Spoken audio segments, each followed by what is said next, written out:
11वीच्या section मध्ये आपण basic part आपण एक्सप्लेन करत असताना वेगवेगळ्या प्रॉपर्टीज ज्या आहेत हा यांचा अभ्यास करत असताना आज एक अतिशय महत्त्वाच्या प्रॉपर्टीजला आपल्याला जायचं आहे आणि ही प्रॉपर्टी आहे बॉन्ड.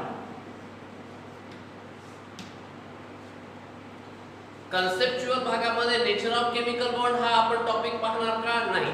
आपल्याला त्यामधले काही महत्त्वाचे 4 बॉन्ड पाहायचे आहेत आणि त्यामध्ये बॉन्ड म्हणजे काय तर समजा ॲटम जेव्हा असं आता समजा हा ॲटम आहे याने ए हा कोण आहे ॲटम, Cl हा कोण आहे ॲटम, NaCl मीठ. पण हे तयार होत असताना हे जर वेगवेगळ्या कंडिशन मध्ये असेच राहिले तर ते मीठ म्हणता येणार नाही. याला सोडियम म्हणावं लागेल याला क्लोरीन म्हणावं लागेल. मग हा ॲटम अथवा इलेमेंट होता याचं रूपांतर कंपाऊंड मध्ये झालं हे लक्षात घ्या. NaCl2 म्हणजे मीठ नाही, Na2Cl म्हणजे मीठ नाही. म्हणजे याचा अर्थ एकच Na आणि एकच Cl आणि म्हणून कंपाऊंड जो असतो ना एक महत्त्वाचा पार्ट असतो की जो कॉम्बिनेशन व्याख्या व्यवस्थित लक्षात ठेवा. कॉम्बिनेशन ऑफ 2 और मोर व्याख्या लिहून घ्यानंतर तुम्ही elements in fixed proportion is known as compound. आलं लक्षात. 2 अथवा जास्त मूलद्रव्यापासून ज्याची निर्मिती होते आणि त्याचा रेशो फिक्स असतो. समजा NaCl मध्ये 1:1, AlCl3 मध्ये 1:3 म्हणजे 1 Al ला 3 Cl. हा रेशो जिथं फिक्स असतो त्याला कंपाऊंड असं म्हणायचं. म्हणजे काय आपोआपच झाले का नाही. मग ह्या दोघांना बांधणारा जो आहे लक्षात घ्या या दोघांना या तिघांना या चौघांना बांधणारा जो आहे हा आहे बॉन्ड. मग काय असतं माहितीये का त्याला एकत्र यावं लागल. एकत्र येणे म्हणजे अट्रॅक्शन आणि म्हणून आपण असंही म्हणू शकतो की हा एकत्र येणारा अट्रॅक्टिव्ह फोर्स आहे. अट्रॅक्टिव्ह फोर्स आहे कारण मग एकत्र आले म्हणजे अट्रॅक्शन आहे. एकत्र येण्यासाठी आवश्यक असणारा फोर्स आहे. बघा व्याख्या काय करतोय.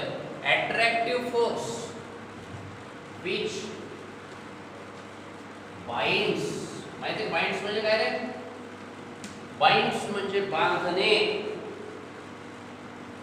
The attractive force which binds the atoms together in a molecule is known as bond. लक्षात घ्या 2 व्याख्या झाल्या. बॉन्ड आणि हा कंपाऊंड. समजलं. Attractive force which binds the atoms together in a molecule is known as a bond. एका molecule मध्ये असणाऱ्या ॲटमला बांधून ठेवणारा जो फोर्स आहे त्याला बॉन्ड असं म्हणायचं. जमलं. मग आता स्टॉप करायचं आणि व्याख्या लिहून घ्यायच्या. दोन्ही व्याख्या अलग लक्षात. मूलद्रव्याचं संयुगामध्ये रूपांतर एलिमेंटचं कंपाऊंड मध्ये रूपांतर होण्यासाठी कशाची गरज आहे बॉन्ड. स्टेप वाईज पुढे जायचं आपण. मग आजच्या पॉइंट मध्ये आज आपल्याला एका बॉन्डची माहिती घ्यायची आहे आणि तो जो बॉन्ड आहे हा लक्षात घ्या. आता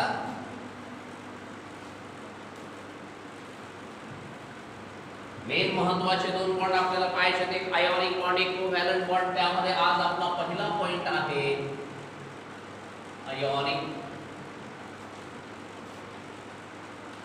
बॉन्ड. आता बॉन्ड म्हणजे बांधणारा फोर्स. आयोनिक म्हणजे आयनला बांधणारा फोर्स आणि मग आयनला बांधणारा जो फोर्स आहे the force between the ions किंवा द बॉन्ड बिटवीन, सोपी व्याख्या, bond between the ions is known as ion. ठीक आहे. पण एका भागामध्ये हा पाठ लक्षात ठेवत असताना लक्षात घ्या, the bond which is formed by complete transfer of electron from one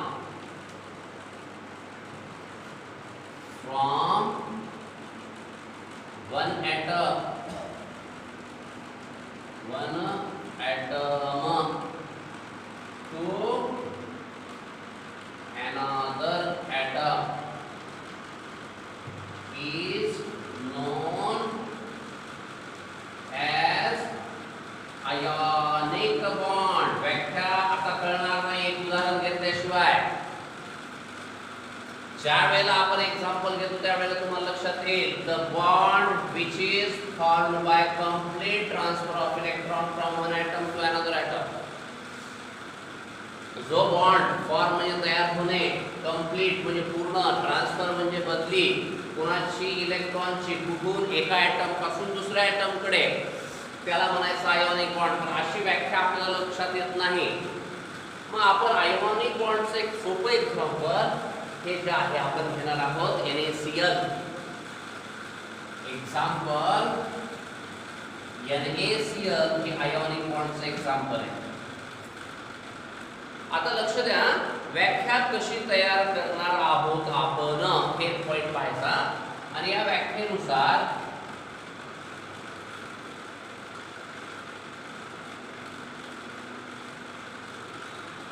आता हा सोडियम दाखवला मी ना, सोडियम. आता इकडे पॉइंट पाहायचा होता, 11 नंबरचा सोडियम आहे, 11 इलेक्ट्रॉन्स आहेत, 2,8,1. पहिल्या कक्षेमध्ये 2, दुसऱ्या कक्षेमध्ये 8, तिसऱ्यामध्ये 1. आणि क्लोरीनचा ॲटॉमिक नंबर आहे 17, 2,8,7. पण काय असतं माहितीये का, की बॉन्ड दाखवत असताना शेवटची कक्षेतला इलेक्ट्रॉनच भाग घेतो. त्याच्यामुळे ही तिसरी शेवटची कक्षा आहे, ही 7वी शेवटची कक्षा आहे.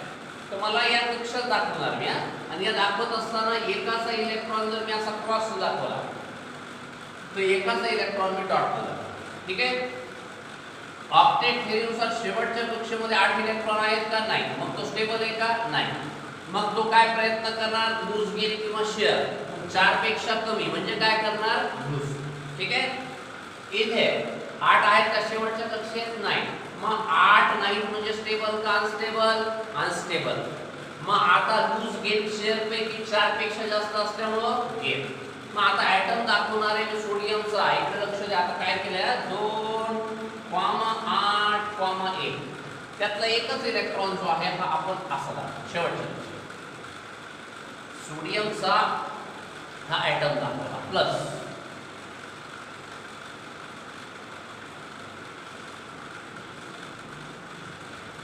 हा Cl. Cl मध्ये काय झालं होतं? 2,8,7.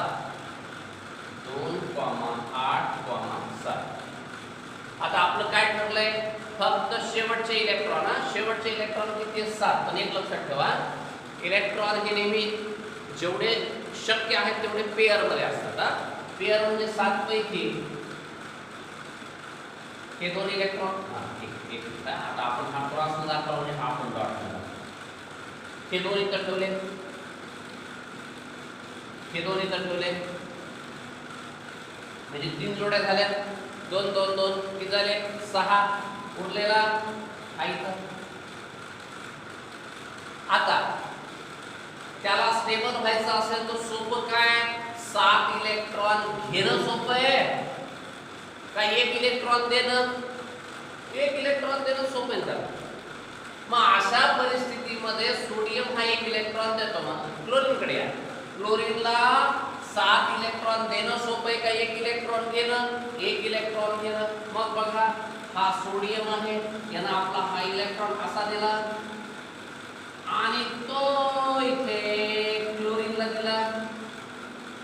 तो एका जागेवर स्थिर आहे का? नाही. मग त्याचं काय झालं? त्याची ट्रान्सफर झाली.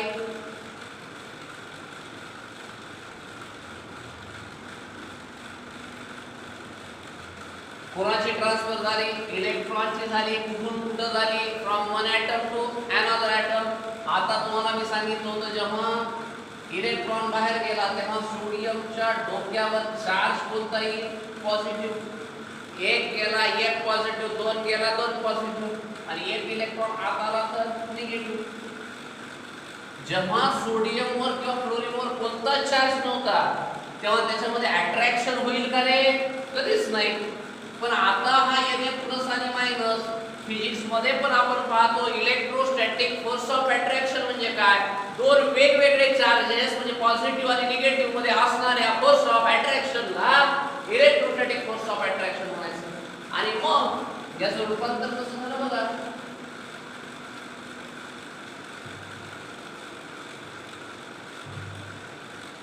हा सोडियम, हा प्लस,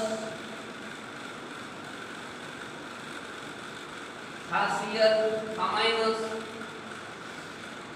ॲटॉमिक स्वरूपामध्ये कसल्याही स्वरूपात अट्रॅक्शन नव्हतं. पण जेव्हा आयन आले कोणता फोर्स? Electrostatic force. आणि मग हे दोघं एकमेकाला अशा पद्धतीनं जोडल्या गेले आणि हा चार्ज निघून गेला आणि हा जो बॉन्ड आहे तोच आहे आयोनिक बॉन्ड. 2,8. त्याचे इलेक्ट्रॉन दाखवायचेत ना. हे दोन, हे दोन, हे दोन आणि हा एक. 2,8,8 आणि अशा पद्धतीने झाला. आता या प्रक्रियेमध्ये आयन तयार होत असताना सोडियमने इलेक्ट्रॉन ट्रान्सफर केला. सोडियम हा एक ॲटम आहे, क्लोरीन हा दुसरा ॲटम आहे आणि म्हणून ट्रान्सफर ऑफ इलेक्ट्रॉन कशी झाली? From one atom to another atom. म्हणून काय झाला? आयोनिक व्याख्यावाचा the bond which is formed, जो बॉन्ड तयार होतो बाय कंप्लीट ट्रान्सफर. बघा ट्रान्सफर ऑफ कोणाची? Electron from one atom to another atom. आणि अतिशय महत्त्वाचा हा बॉन्ड जो आहे हा म्हणजे आयोनिक बॉन्ड. आलं का लक्षात?